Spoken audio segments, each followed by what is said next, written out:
Bismillahirrahmanirrahim. Assalamualaikum warahmatullahi wabarakatuh. Senang sekali hari ini saya bisa membersamai teman-teman dalam acara Bincang Satrasia. Bincang-bincang ini merupakan program yang dibuat untuk memperkenalkan prodi Bahasa dan Sastra Indonesia. Perkenalkan, saya Yostiani Nur Asmi hari ini, dan hari ini saya tidak sendirian, tetapi saya ditemani oleh mahasiswa saya. Halo teman-teman, kenalin aku Dia Wulandari dari Program Studi Bahasa dan Sastra Indonesia Angkatan 2022. Terima kasih, kali ini kita akan berbincang ya bagaimana proses dia pada mulanya diterima di prodi, kemudian apa sih yang kesan-pesan dari dia seperti itu ya. Oke, dia dulu itu masuk dari jalur apa? Oke Bu, dulu dia masuk itu lewat jalur SBMPTN. Bagaimana nih? Kenapa pada akhirnya dia memilih prodi Bahasa dan Sastra Indonesia? Oke, perjalanannya lumayan panjang ya Bu ya, karena ini merupakan salah satu bisa dibilang kebimbangan lah bagi anak-anak kelas 12 ya kala itu untuk menentukan jurusan pilihan dia karena akan sangat berpengaruh terhadap bagaimana progres dia ke depannya tentunya. Nah, yang pertama bermula waktu itu kan dia itu jurusannya IPA sebenarnya di Madrasah Aliyah. Nah, kemudian ada sekali waktu guru dia itu mengajak dia untuk menulis sebuah cerita romance dengan genre romance, dan ini juga menjadi pengalaman dia pertama kali menulis Bu.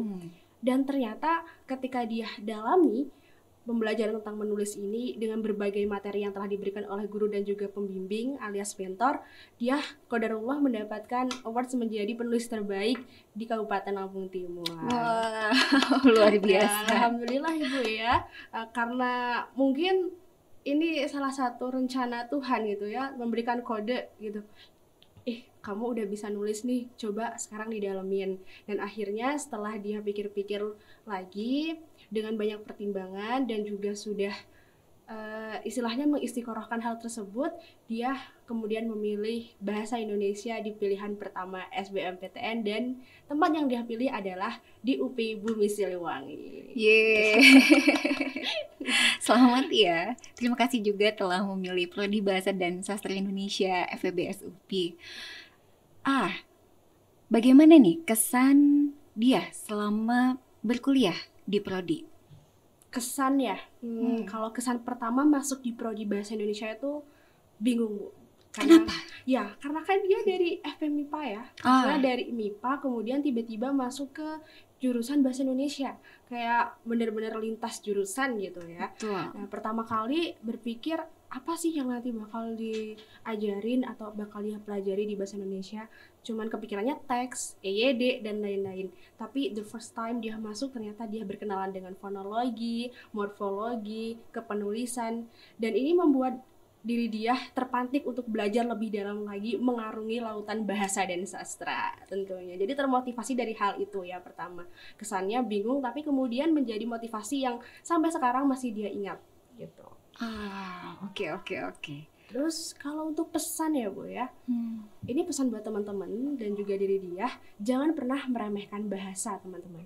Karena tanpa bahasa kita tidak akan bisa memahami dunia. Boleh cerita apa saja prestasi yang dia peroleh selama berkuliah ini? Boleh. Untuk prestasi, alhamdulillah pernah menjadi pembentang atau pembicara terbaik dalam studi banding antara UPI, khususnya prodi Bahasa dan Sastra Indonesia, dengan Universitas Mizan Malaysia waktu itu Bu. Tepatnya tahun 2023 akhir. Baru banget ya? Iya, alhamdulillah. Terus dia juga alhamdulillah kemarin masuk ke nominal lolos didanai PKM UPI, khususnya PKM bidang RSH, dengan fokus kajian sosiolinguistik, yaitu kebocoran diglosia di kawasan wisata Pangandaran. Wow, menarik ya, itu diglosia linguistik ya? Betul Ibu. Jatuh cinta sama linguistik itu sekarang.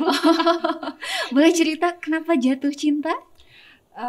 Jatuh cinta dengan linguistik itu pertama kali menyadari karena dia suka public speaking ya, yang pertama. Terus kemudian yang kedua menyadari ternyata public speaking dia tuh belum sebagus itu, masih banyak hal yang harus dia pelajari, bahkan dari tata bahasa yang harus diperhatikan. Bagaimana kita bisa mengucapkan kalimat-kalimat yang persuasif, baik dan juga benar itu harus tetap diperhatikan. Makanya dia tertarik untuk belajar lebih dalam linguistik supaya bisa mempelajari bahasa dengan baik dan juga dengan benar. Wow, luar biasa. Dia, boleh cerita dong apa yang saat ini sedang dia kerjakan? Yang sedang dikerjakan, aduh, gimana ya Bu ya? Kayaknya nggak bisa diceritakan nih, saking banyaknya gitu. Gak, jadi bercanda teman-teman. Sekarang alhamdulillah sedang fokus untuk memperbaiki dan melanjutkan PKM lagi, karena alhamdulillah kan tahun 2024 ini ada PKM lagi ya teman-teman. Kemarin juga aku yakin teman-teman banyak yang ikutan dan yang lolos aku ucapkan selamat. Kita sekarang sedang menunggu pengumuman Bu untuk didanai. Semoga nanti lolos ya Bu ya. Amin, amin, amin. Barangkali ada juga teman-teman yang belum tahu PKM itu apa? Oh iya, aku izin jelaskan ya teman-teman. PKM itu adalah Pekan Kreativitas Mahasiswa yang sudah diprogramkan oleh Kemendikbudristek khususnya untuk ranah mahasiswa agar kita itu bisa berkarya. Ada banyak bidang di sini teman-teman, tidak hanya penelitian, ada juga PKM kewirausahaan, karya inovatif, karya ilmiah, dan lain-lain. Oke, terima kasih. Kemudian boleh cerita juga dong bagaimana Prodi mendukung aktivitas nih dia sebagai mahasiswa? Oke. Berdasarkan apa yang telah dia dapat nih Bu selama 4 semester berkuliah di Prodi Bahasa dan Sastra Indonesia. Yang pertama, Prodi ini sudah memberikan fasilitas yang memadai untuk mahasiswanya, mulai dari ruang internet, kemudian ada perpustakaan, laboratorium bahasa, dan juga ruang podcast seperti ini. Ini sangat mendukung potensi mahasiswa yang mereka suka public speaking dan juga suka belajar gitu Bu.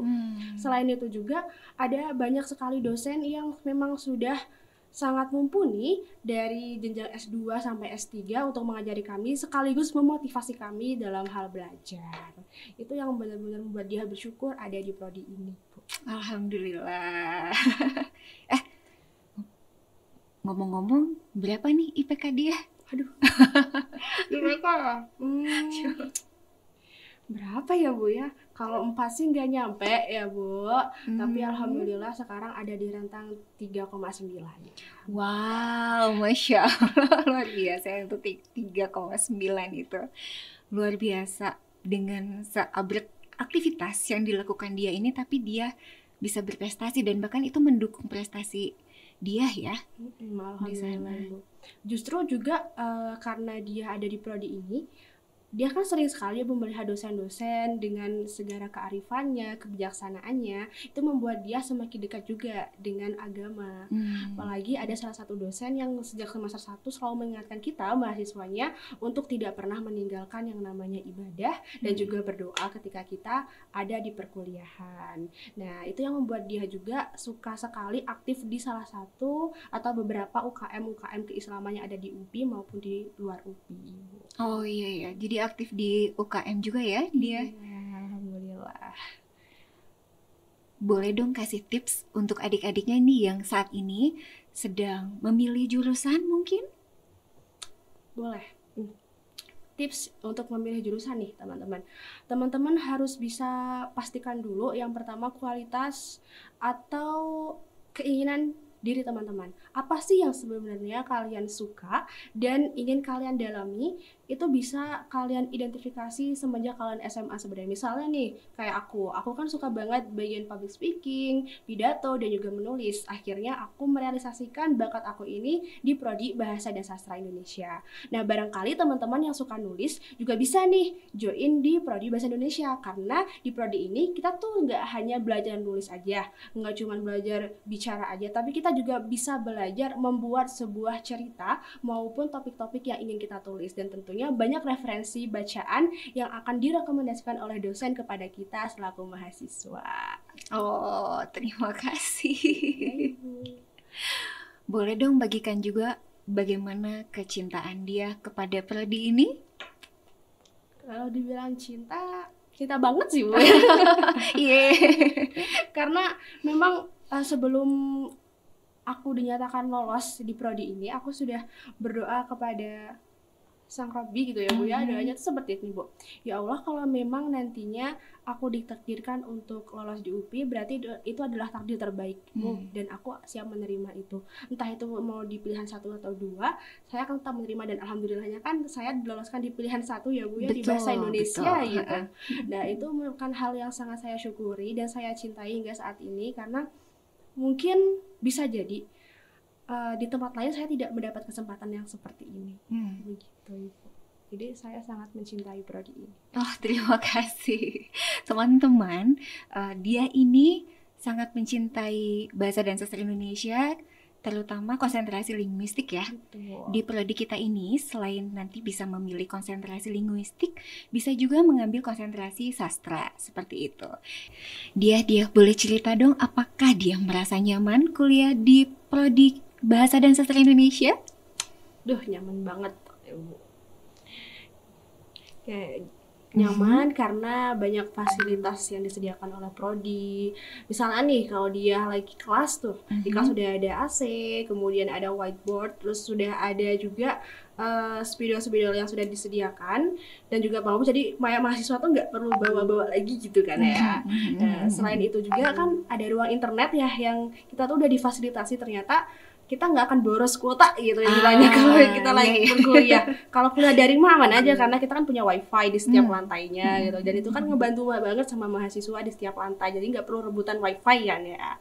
Nah, selain itu juga kalau dia tuh suka baca buku. Jadi kalau ke lobby, apalagi ya di lantai 1 itu kan sudah ada komputer yang disediakan untuk kita cari referensi, ada juga koran-koran yang disediakan. Kan jarang banget gitu ya ada univ yang nyediain koran buat mahasiswanya gitu. Karena mungkin banyak universitas yang menilai koran itu kan udah nggak terlalu zaman lagi ya. Kita bisa buka HP aja gitu mau baca-baca berita. Tapi di FPBS UPI ini masih nyediain gitu, dan itu jadi poin plus kalau menurut dia, karena dia suka banget baca koran. Nyaman ya bacanya di situ? Di lobby banget. kita? Nyaman karena bangkunya juga empuk. Empuk banget, jadi kita tuh kayak berasa di ruang VIP loh malahan Bu. Sempet selfie? Selfie sih gue sih Bu ya, karena udah terlalu fokus baca sih. Oh, lobbynya juga Instagramable banget ya? Iya. Betul. Oh, sekarang kan kita untuk tugas akhir ini kan tidak hanya saja dari skripsi ya dia, tapi di prodi kita itu menyediakan juga ada boleh skripsi, kemudian boleh menulis artikel, dan karya kreatif. Kalau dia sendiri sudah terpikirkankah nanti tugas akhirnya mau apa? Alhamdulillah sudah Ibu. Oh, boleh cerita dong. Gimana? Sebenarnya lumayan membingungkan juga ya Bu ya, karena kita sudah memang difasilitasi dengan kemudahan bisa lewat artikel dan juga karya kreatif. Kemarin itu sempat dia mikir udah dia mau artikel gitu, karena dia rasa kan ketika saya nulis artikel nanti terbit akan bermanfaat bagi orang lain, dan dia juga punya karya yang bisa dikenang gitu ya Bu. Betul. Ada rekam jejak gitu. Dan tapi dia berpikir lagi, dia tuh ingin mengambil konsentrasinya di dialektologi. Nah, apa tuh di dialektologi? Iya, boleh cerita dong sedikit-sedikit. Mau cerita nih, dialektologi itu adalah salah satu cabang linguistik yang tujuannya adalah memvisualisasikan bahasa di suatu daerah gitu. Jadi outputnya nanti kita bisa tahu nih variasi bahasa apa aja yang ada di sana, perbedaan subdialek, dialek, dan juga kita bisa memetakan misalnya di daerah ini pakai bahasa apa dengan dialek yang seperti apa, di titik pengamatan 2 bagaimana, dan titik pengamatan yang lain. Jadi ada peta konsep yang kita buat nantinya kalau kita melakukan penelitian dialektologi seperti itu. Dia tertarik ke sana karena dia kan berasal dari Lampung ya Bu ya. Di Lampung tuh masih jarang ada pemetaan bahasa. Jadi dia pengen banget bisa memetakan bahasa di sana supaya bahasa Lampung sendiri tidak tergeser. Karena sekarang kan Lampung sudah banyak didatangi oleh pendatang suku ya. Apalagi suku Jawa kan dominan sekali di sana. Iya, gitu. betul. Ya, dia ingin memilih skripsi supaya nanti bisa mendata gloss-gloss atau kosakata yang ada di Lampung. Kalau nanti insya Allah dia penelitiannya di Lampung, supaya nantinya ya bisa dikenang lah Bu, ya, diabadikan gitu gloss-gloss itu. Gitu. Iya. Nah, selain dari skripsi, itu juga ada ya dari kakak-kakak tingkat dia yang juga hasil apa tugas akhirnya itu adalah dengan karya kreatif gitu ya. Betul. Nah, karya kreatifnya juga ada yang sudah dibukukan, kemudian diterbitkan, bahkan bukan hanya saja membuat prosa, puisi seperti itu ya, tapi ada juga yang membuat skenario film, Betul. bahkan film seperti itu. Jadi di prodi kita ini memang membuka secara luas ya gitu. Proses secara luas bibit-bibit kreatif dari mahasiswanya seperti Betul itu. sekali, Bu. Oh, boleh cerita dong dia bagaimana nih di kemahasiswaannya? Kemahasiswaan, oh iya, kemahasiswaan jangan lupa Prodi Bahasa dan Sastra Indonesia itu punya himpunan. Himpunan. Betul. Sama nih kayak namanya tadi Bincang Satrasia, himpunan kita namanya Himpunan Mahasiswa Satrasia. Dimana di sini tuh banyak banget guys bidang-bidangnya. Itu ada bidang pengembangan organisasi, bidang kesejahteraan, bidang kajian dan penalaran, serta satu lagi bidang minat dan bakat. Jadi tentu Bu, fungsinya dari Hima ini adalah memfasilitasi mahasiswa dengan berbagai minat, bakat, serta keresahan-keresahan mereka. Jadi ketika mereka nih bingung cari tempat untuk mereka belajar menulis, Hima Satrasia bisa nih untuk ngasih wadah mereka melakukan pelatihan penulisan, atau kemudian Hima Satrasia ini membentuk sebuah kompetisi menulis cerpen, puisi, dan lain-lain. Jadi kan itu kayak memantik mahasiswa untuk belajar lebih banyak gitu. Betul ya. Kalau dia sendiri ikut masuk apa? Dia alhamdulillah ikut di Himpunan Satrasia di bidang kajian dan penalaran, khususnya di subbidang partisipasi sosial dan politik mahasiswa, teman-teman. Nah, boleh cerita bagaimana keseruannya di himpunan? Oke, kalau bilang keseruan mah seru banget ya, karena kan kita di sini membentuk kolektif gitu. Jadi ada Prodi Bahasa dan Sastra Indonesia, ada juga teman-teman dari Pendidikan Bahasa dan Sastra Indonesia. Jadi kita di sini kan kolaborasi, kita membentuk program-program kerja yang sekiranya itu bermanfaat untuk mahasiswa. Yang salah satunya menurut dia yang paling berkesan itu adalah lomba cipta puisi dan juga literasi mingguan. Jadi kalau lomba cipta puisi ini biasanya selama satu periode Ibu kita ngadain 2-3 kali perlombaan, itu dikhususkan buat seluruh mahasiswa bahasa dan juga sastra Indonesia. Nah, kalau literasi ini kita biasanya meminta donasi kepada teman-teman mahasiswa untuk bisa memberikan donasi berupa buku bacaan teman-teman yang nantinya akan kita kelilingkan di sekitar daerah Bandung. Begitu. Luar biasa. Itu seru banget sih Bu, apalagi kalau yang literasi kan kita bisa keliling Bandung, ketemu anak-anak, ketemu mahasiswa, bisa diskusi bareng tentang buku yang kita baca gitu.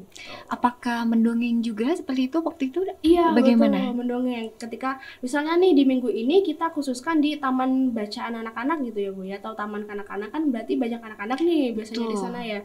Nah, nanti kita jajarin buku-bukunya, mereka berdatangan, habis baca, nanti ada salah satu anak yang terpantik untuk membacakan dongeng yang sudah dia baca ke teman-temannya semuanya, dan nanti biasanya kita apresiasi dengan memberikan berupa makanan ringan seperti itu. Iya. Pasti anak-anaknya juga sangat tertarik ya. Iya, ikut itu banget. Kalian di mahasiswanya memang perlu ya, kita perlu partisipasi aktif sekali ya kalau untuk membangun literasi masyarakat. Itu bukan hanya saja dosen atau bukan hanya saja mahasiswa, ini butuh sekali partisipasi dari setiap elemen ya untuk membangun anak-anak yang lebih literat lagi. Seperti itu. Oh iya, satu lagi kegiatan kemahasiswaan yang sangat aktif di dunia kepenulisan itu ada Badan Semi Otonom Literat Ibu.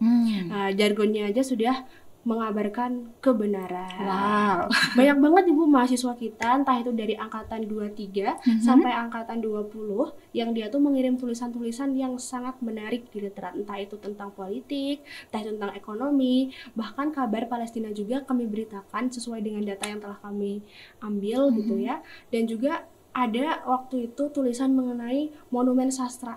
Oh, Ada monumen yang sastra ya. betul. Betul. Itu keren banget tuh tulisan-tulisan di literat. Jadi teman-teman kalau mau baca tulisan anak-anak bahasa dan sastra Indonesia bisa baca di web literat. Jangan lupa ya. Dia, apakah sudah terbayang nanti kalau lulus dari prodi kita ingin menjadi apa? Alhamdulillah sudah. Boleh cerita dong. Oke, jadi teman-teman harus tahu kalau selama kita menjadi lulusan Prodi Bahasa dan Sastra Indonesia, khususnya UPI, kita bukan hanya bisa menjadi guru, teman-teman. Guru itu adalah pilihan, bukan sasaran, ingat ya. Karena yang namanya profesi dan juga prodi itu banyak sekali kerilatannya, teman-teman. Tidak hanya menjadi guru ataupun dosen, kita juga bisa menjadi content writer, kemudian editor, bahkan terbang juga bisa, karena kita kan punya kemampuan public speaking yang bagus gitu, insya Allah ya Bu ya, anak bahasa mah biasanya bagus gitu, amin. Amin. Nah, kalau dia sendiri inginnya menjadi editor di sebuah perusahaan media, kalau nggak reporter. Karena dia juga sekarang sudah mulai aktif bergelut di TV UPI, Bu. Nah, sekarang dijadikan sebagai reporter di sana. Wah, luar biasa. Bagaimana? Apakah di mata kuliah yang terdapat di dalam prodi ini dia merasa terbantu atau bagaimana nih untuk Sangat mendukung terbantu. prospek karir yang dia inginkan? Ya, sangat terbantu Ibu tentunya, karena kan banyak ya di mata kuliah kita tuh diajarkan bagaimana kita bisa berbahasa dengan baik dan benar. Jadi ketika, apalagi kita kan sudah masuk ke tahun 2024 ini menuju 5.0, dirasa bahasa itu cukup sensitif ya Ibu ya, ketika kita salah menggunakannya sedikit saja teman-teman itu bisa beda makna. Tapi di bahasa Indonesia ini kan kita sebagai mahasiswanya diajarkan bagaimana berbahasa baik dan benar sesuai dengan kaidah KBBI dan juga konteksnya bagaimana. Jadi itu sangat membantu dia dalam mengejar karir dia dalam dunia kepenulisan dan juga dunia media. Dia boleh dong cerita bagaimana kecintaan dia juga terhadap sastra, bagaimana pembelajaran sastra yang dia rasakan di prodi ini? Boleh banget. Cerita yang pertama, sebenarnya aku masih bingung waktu itu teman-teman tentang apa sih sastra sebenarnya. Nah, kemudian pada akhirnya aku mendapatkan kesimpulan bahwasanya jika aku harus mendefinisikan apa itu sastra, sastra itu cukup dengan satu kata. Sastra adalah kehidupan. Loh, kenapa kehidupan? Karena ternyata ketika aku menggeluti bidang sastra, aku bisa menemukan seluruh bidang kehidupan di dalamnya. Mulai dari ekonomi, sosial, bahkan sosiologi dan juga psikologi itu ada dan dibahas di dalam sastra. Dah, hal yang paling hebat menurutku adalah sekarang sastra itu bisa menjadi obat bagi kita. Obat galau, ya Bu ya, obat galau gitu. Apalagi kebanyakan orang-orang itu kalau lagi sedih Bu, itu paling bagus Bu kalau buat suruh nulis puisi, suruh nulis cerpen. Itu kalau kita moodnya lagi buruk malah bagus gitu karena. Jadi ada hal-hal unik gitu teman-teman di sastra ini yang membuat aku juga tuh jatuh cinta dengan sastra. Apalagi ada kata-kata yang menurut aku ini bisa masuknya ke sastra, tapi dia juga bisa masuk ke linguistik gitu. Kalau teman-teman tahu, ini adalah quotes dari Tan Malaka. Terbentur, baru terbentuk. Gitu. Jadi motivasi gitu, supaya kita harus terus belajar dan semangat hidup. Luar biasa. Luar biasa sekali kita dapat melihat betapa dia mencintai prodi ini gitu ya, dan betapa dia juga bisa mengambil inspirasi dari apa yang sudah kita pelajari di prodi ini, baik itu di sastra, mata kuliah sastra, dan juga linguistik. Seperti itu ya dia. Betul sekali. Luar biasa. Jadi untuk adik-adik, kita tunggu ya dia Betul. di prodi kita tercinta, prodi Bahasa dan Sastra Indonesia. Baik, demikian dulu perbincangan kita kali ini. Sampai jumpa di bincang Saprasia selanjutnya. Saya Yostiani Asmi Harini dan Saya Dia Wulandari. kami pamit undur diri. Assalamualaikum warahmatullahi wabarakatuh.